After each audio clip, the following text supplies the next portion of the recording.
वजन है जो कम ही नहीं हो रहा, प्रेगनेंसी के लिए ट्राई कर करके थक गए लेकिन प्रेगनेंसी नहीं रह रही, चेहरे पे एक्ने बहुत ज्यादा आने लगे हैं। क्या आपको ये सब चीजें हो रही है और आपको भी लग रहा है कि आपको पीसीओ है या पीसीओएस है या पीसीओडी है और इन तीनों में डिफरेंस क्या है, तो ये वीडियो आपके लिए है, जरूर देखिए। I am doctor Asmita Poddar, obstetrician and gynaecologist practising in Pune since last 20 years. आज बात करेंगे पॉलीसिस्टिक ओवरीज के बारे में।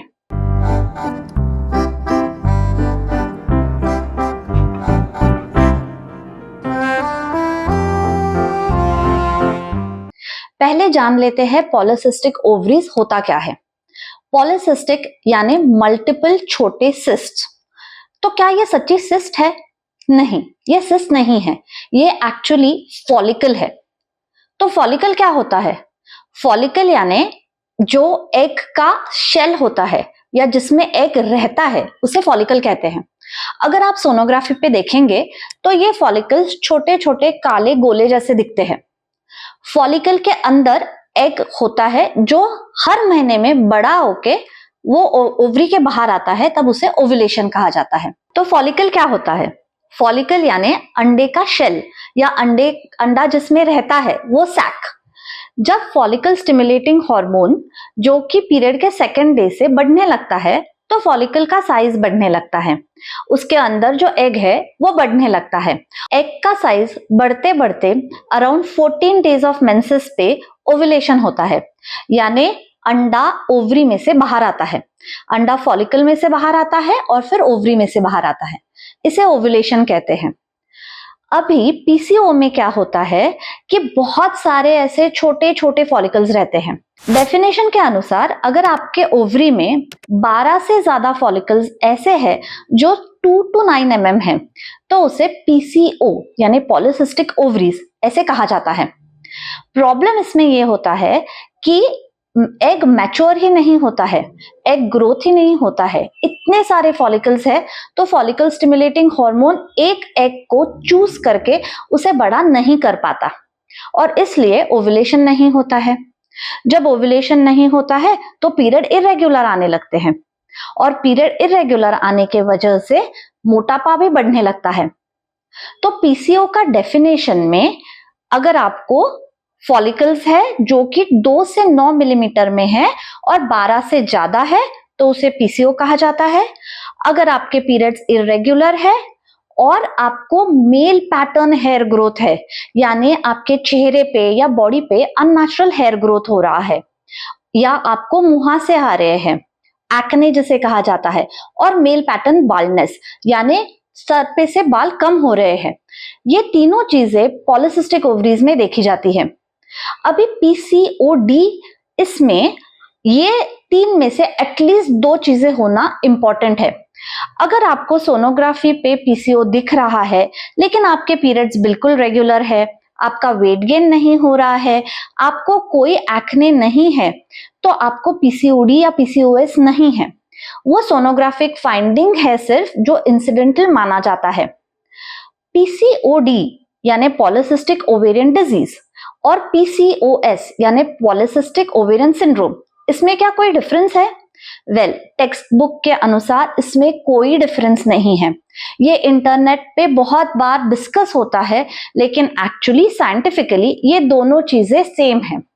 फिर भी ऐसा कहा जाता है कि पीसीओडी में सिर्फ पीरियड इरेगुलरिटीज है या रिप्रोडक्टिव इरेगुलरिटीज है और पीसीओएस में डायबिटीज, मेटाबॉलिक सिंड्रोम और बाकी की चीजें भी होती है। आपको पीसीओ है तो उसमें होता क्या है, प्रॉब्लम क्या हुआ, तो आपको सिम्टम्स क्या क्या आ सकते हैं? सबसे बड़ी और सबसे इंपॉर्टेंट चीज पीरियड इरेगुलरिटी, यानी कभी कभी आपको पीरियड 2-2, 3-3 महीने नहीं आएंगे, कभी कभी आपको 15-15 दिन में पीरियड आ सकते हैं। ये जो इरेगुलरिटी है ये पीसीओ में बहुत कॉमन है। सेकेंड चीज जो हो सकती है वो है बहुत सारे पिंपल्स आना, एक्ने होना, सिवियर एक्ने जो कि किसी भी ट्रीटमेंट को रिस्पॉन्ड नहीं कर रहे हैं, या बॉडी पे अनचाहे बाल आना, चिन पे, चेस्ट पे अनचाहे बाल आना, या आपके सर पे कम बाल होना, hair loss, male pattern baldness, ये सारे सिम्टम्स पीसीओ के हैं। क्या पीसीओ में इनफर्टिलिटी होता है? वेल, जैसे मैंने आपको बताया, एग ओव्यूलेशन होता ही नहीं है। अगर ओव्यूलेशन नहीं होता है तो प्रेगनेंसी का चांस ऑफ कोर्स कम होता है। इसलिए इनफर्टिलिटी ये एक पीसीओ का काफी इंपॉर्टेंट सिम्टम है, लेकिन टेंशन की बात नहीं है, ये काफी अच्छे से ट्रीटेबल भी है।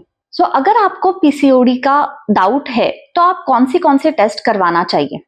पहली चीज तो सोनोग्राफी करवानी ही है, ये देखने के लिए कि ये pattern of ovary, polycystic ovaries का पैटर्न है या नहीं है। सेकंड है कुछ ब्लड टेस्ट, जिसमें कि हम करते हैं LH और FSH। अगर LH FSH रेशियो बढ़ा हुआ है तो उसे पीसीओ का एक सिग्निफिकेंट टेस्ट माना जाता है। उसी अनुसार हमें AMH टेस्ट करनी है। अगर AMH का लेवल बहुत हाई है, जैसे कि 7 से ज्यादा, तो पॉलिसिस्टिक ओवरीज के चांसेस ज्यादा होते हैं। थर्ड टेस्ट होता है टेस्टोस्टेरोन और DHEAS, यानी कि मेल हॉर्मोन्स का टेस्ट। क्या आपको पता है, हर फीमेल बॉडी में थोड़े बहुत मेल हॉर्मोन्स भी रहते हैं, लेकिन अगर वो मेल हॉर्मोन्स एक्सेस में हो तो वो प्रॉब्लम कॉज करते हैं। इसीलिए हमें फ्री टेस्टोस्टेरोन और टोटल टेस्टोस्टेरोन दोनों कराने हैं, ये देखने के लिए कि उसका एक्सेस तो नहीं है।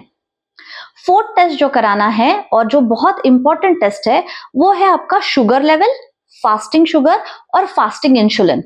इससे हमें पता चलता है कि मेटाबॉलिक सिंड्रोम के चांसेस है क्या, आपको आगे जाके डायबिटीज होने वाला है क्या, और आपको इंसुलिन रेजिस्टेंस कितना ज्यादा है। पीसीओ में अक्सर ये भी देखा जाता है कि अलोंग विद दीज टेस्ट काफी बार थायराइड अबनॉर्मलिटीज होती है, तो थायराइड टेस्ट जरूर करवाना है और प्रोलैक्टिन लेवल आपका जरूर करवाना है, क्योंकि ये दो चीजें अगर हाई है तो भी ये सारे प्रॉब्लम्स दिख सकते हैं। तो ये सारे ब्लड टेस्ट आपने जरूर करवाने हैं। तो अभी हमने देखा कि हमें कौन से टेस्ट कराने हैं। एक बार वापस बता देती हूँ, सोनोग्राफी जो बहुत इंपॉर्टेंट है, सोनोग्राफी आपको करानी है आपके पीरियड खत्म होने के बाद नेक्स्ट 4 to 5 डेज में। सेकेंड, आपको ब्लड टेस्ट कराने हैं, जिसमें आपको वेरी इंपॉर्टेंट ब्लड टेस्ट है LH FSH ratio, insulin, fasting insulin and fasting blood sugar, testosterone and DHEAS, AMH level, thyroid level, prolactin level. ये सारी ब्लड टेस्ट बहुत इंपॉर्टेंट है। तो आज हमने देखा पीसीओ होता क्या है, पीसीओ के सिम्टम्स क्या है, और पीसीओ में टेस्ट कौन से करवाने हैं। अभी ट्रीटमेंट के लिए अगला वीडियो जरूर देखिए।